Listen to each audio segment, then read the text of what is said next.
Wes kept his eyes focused on his golf club, and not on his ex-girlfriend 2 sections up at the driving range.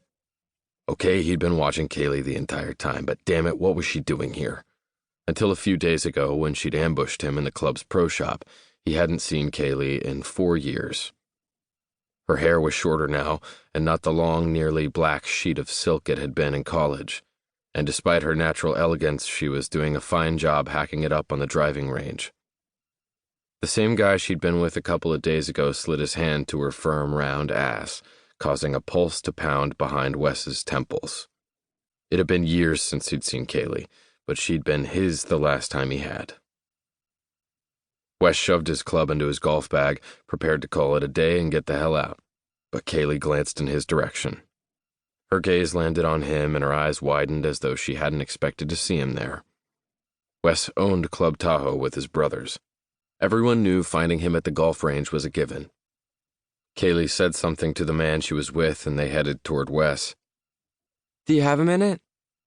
she asked as Wes packed up his clubs. He sent her a tight smile. "I've got to return to the pro shop."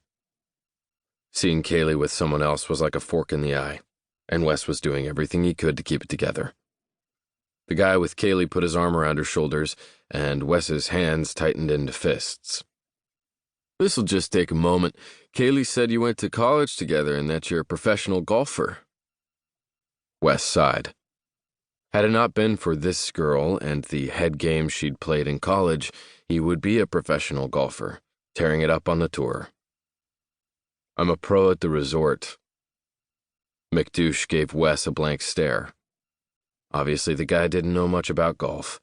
There was a big difference between playing tournaments and giving lessons as a course pro.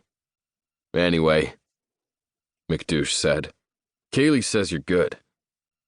He looked down at Kaylee and grinned. "I'd love to get my fiancé some lessons. She's just learning and could use the help." Fiancé? Fiancé? Wes leveled Kaylee a look and she flinched. Kaylee tucked her hair behind her ears and slowly made her way toward Wes, standing near the driving range and talking to another guy. Wes was in a red Club Tahoe golf shirt, his hand shoved into his pants pocket, stretching the fabric of his khakis and giving her a nice view of his rear. Kaylee's ex was as fit as he'd been in college, more so because he was broader and a little more filled out now. Her heart fluttered. Had been a fluttering, spastic mess since she saw Wes last week after nearly 4 years. They'd parted on such crappy terms. This was her chance to make things right. Only Wes was holding a grudge based on his reaction to seeing her again, and that was a grudge she had to get past if she had any hope of finding closure. Kaylee had come into the pro shop with Eddie last week to look for a lightweight jacket for the cooler mornings on the golf course. But as soon as she'd caught sight of Wes behind the counter, her heart had nearly given out. Kaylee had no idea Wes would actually be working at the club. He'd had big plans for a golf career, plans that had consumed him to the detriment of their relationship. She trudged forward, golf bag on her shoulder, and stopped a few feet behind him.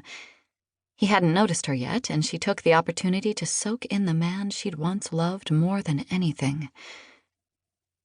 Wes's casual stance, the light smile that played on the corner of his mouth as he chatted with the other golfer, this was the fun-loving guy she remembered.